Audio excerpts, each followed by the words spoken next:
What's up, everybody? Hey, this is Phil from Walmart, Ride Lane Trucking. Guess where I'm at? Yep. Y'all guessed it if you watched my last video. I'm in Missoula, Montana. Missoula, Montana. I made it all the way here. It was a good, challenging drive. It was just over 7 hours and 20 something minutes, minus my 30-minute meal. So it was just under a 7 hour drive to get here. The first part of it, not a problem. Pretty flat, pretty open. Once I got into Idaho, though, who knew? And the first part of Montana, who knew? I thought this whole area was flat. I don't know why. Farmland, whatever. I don't know why. I just thought it would be flatter. There's some good mountain passes up there. So, before I left Hermiston, I was talking to I think it was a Red Bluff driver. And he had told me that I needed to follow the signs. So if the sign said 45 miles per hour, go 45 miles per hour. And I said, okay. When I got into those hills and those turns and the whoopties and everything else that he talked about, I understood what he said. Because some of those curves, if you go too fast, you're going to flip over. And so I followed what he said and went the speed that was posted, or less, because it was nighttime and I couldn't see that well. I mean, I could see, but yeah, it'll keep you awake, hopefully. But I made it. So I started my day in Hermiston, like you guys saw, and then I went. Sorry, I didn't start my day in Hermiston. I was in Redmond, Oregon. That's where I started. Drove to Hermiston. That was 201 miles, 202 miles. And then from Hermiston, I got this load to Missoula, and that was another 370 something miles. So I ended my day a little bit better than yesterday as far as mileage at 589. 589 miles for today and 582 for yesterday. So that's 1160,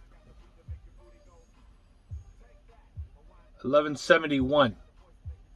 1171. Not bad. 2 days of driving solo. Mind you, it's solo driving, not team driving. So, quite a bit of miles. Miles really don't mean anything. You get paid by the mile, but you need the activities as well. So it's not gonna generate a huge check because I got more miles if I didn't have very much activity. And today I really didn't have much activity. What did I do? I arrived, dropped my trailer in Hermiston, and I hooked to a trailer in Hermiston, and I arrived here. Now, I don't believe I get that arrive until tomorrow when I actually depart. Go figure. So we'll see. I got to look it up and see how that works. Either way, I'll get paid for it. It's just what day it clicks on. Then I have my layover. So I didn't look up what I would have made for today. As I said earlier in my earlier video, I'm just enjoying the fact that I'm here in Missoula, and that I was able to get out of California for a little bit. So I'm enjoying that. So from here, I pick up one of these trailers that are on the dock. I'm not sure which one. Nobody's here. Why is nobody here? Because the store's closed. And I don't know if they're inside and they're doing things still, but I believe the store's closed. There's cars out in the parking lot, but I think that's all workers. So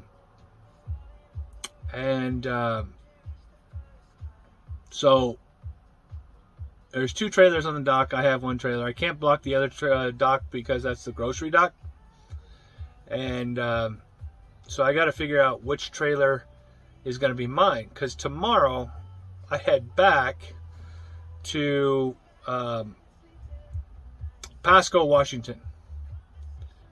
Pasco, Washington. I passed Pasco on the way here, so I'm taking the pallets that they have here to ProPack and dropping that trailer off at ProPack and then grabbing an empty, and I'm guessing I'm going to go to Hermiston. Don't have a dispatch yet. They might send me somewhere else. I don't know. I'm only dispatched as far as ProPack for tomorrow. And that's mainly because there's no ETD. I got an ETD in for 10:30 Pacific Daylight Time at this store. Problem is I'm on Mountain Daylight Time. It didn't convert it when I was there earlier. Maybe it did convert it in the system that they're looking at, but I'm still looking to leave 10 hours after I clocked out. Now, problem is my log is correct, because when I clocked out, the activity showed that I was clocking out at 10 off duty at 10:48. So to me, I'm eligible to start working at 8:48. But the problem with this is that's 8:48 Pacific Daylight Time, which makes that 9:48 here. So that's probably when I'll be starting here, is 9:48, because I've got to get 10 off. And so I'll probably set my clock for 9, so I can get up and get going and get out of here shortly after 9:48. And because that's when I'm be eligible to clock back in. Now, I'm hoping the log, I'm just going to look at the hours and see what it says. Yeah, it didn't automatically change on my hours of service log, but it changed on my other log, which is my time clock. So I don't know how that looks on my time clock right now. So we'll play it along. All right, so if you looked at my title, it says tired ? Rest area 2 miles. That was a real sign. It was in, I think, Washington, I think it was still in Washington at the time. And I thought it was unique. That's the first time I've ever seen a rest area sign, and I've gone across the U.S. In a personal vehicle a few times. 3 times. From California to New Hampshire back to California, and then from New Hampshire to California. 3 times I've gone across the U.S. And I don't think I've ever seen a rest area sign say that. And it wasn't an add-on sign. It was actually made that way to say, promote, if you're tired, here's a rest area, come in here and take a break. And why do I bring this up? It's not just the sign. That's not the only reason I brought that up. We have to know when to say when. We have to know when to say, yeah, I got 5 hours left on my clock, but I'm tired. Maybe you didn't sleep well. Maybe you're not feeling well. Maybe you just need to get off the road. Know when to say when. And this all came up. That sign was 1Q, and then there was a driver that was behind me for many, many, many, many miles. And I thought, cool, he's just following behind. He's got his cruise control set to stay a good distance behind me. And we're just trucking. And then I start looking and paying closer attention to his driving. And he's bobbing from my left mirror to my right mirror to my left mirror to my right mirror. And I'm not moving. I'm staying centered. And so I'm paying attention to him, and he's drifting over the center line into the lane next to him while cars are trying to pass him. Then he'll go over to the, oh shoot, I gotta wake up line, the rumble strip. He'll go over that and come back, and then he's just zigzagging back and forth in his lane. Badly. At first I thought maybe he was distracted. But it kept going. It kept happening over and over and over again. Which leads me to believe that he was exhausted. I like to think he's not a bad driver, but that might be the case too. But he seemed exhausted. And then next thing I know, he's starting to ride my rear end. And I'm like, oh, no. I can't really go any faster. And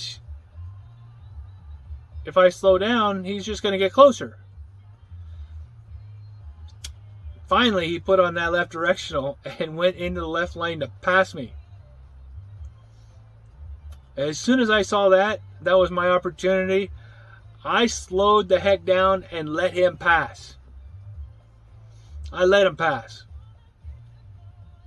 Like, majorly let him pass. I'm like, go at it, guy, and hopefully you'll pull over. But it's not worth it. I talk to myself every once in a while, and I say, self, if you're tired, you got to get off the road. If you make it, you make it. If you don't, you don't. Right? So you got to know when to say when. And be safe. If I didn't think I was safe to drive 580 something miles today, I would have stopped 100 miles ago. My boss, at least my manager in Sacramento, I sat at a meeting a little bit after I got hired. We had a safety meeting. And I heard her say something to somebody, or maybe she said it to everybody.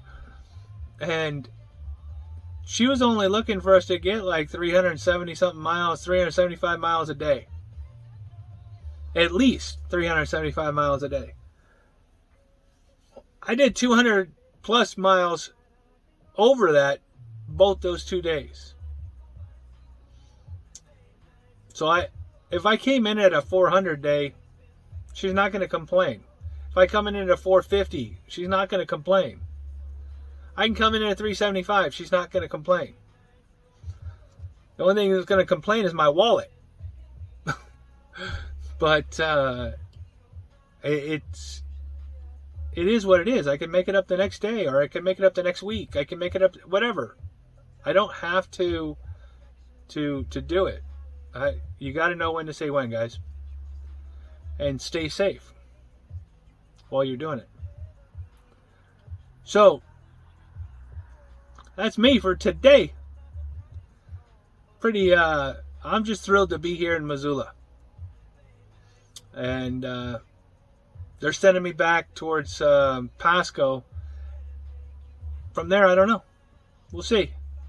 I'll have to let you know when I know. All right. So for those of you watching me, thank you so much for watching. Those making comments, I appreciate the comments. As you can see, I get back to them as soon as I can. I tried to clear out my messages on my meal break. I've got to go through the messages if there's any since my meal break 7 hours ago or 4 or 5 hours ago. But like, subscribe, and there's somebody new coming to Walmart. So we'll see what Chris does and how he likes it here. So welcome aboard, Chris. If you have any questions about onboarding, ask them. You said you have some other friends that have just did it, so ask them. And you should be prepared for it. It's not that difficult. All right, again, this is Phil from Walmart, Right Lane Trucking. Talk to you guys later. Good night.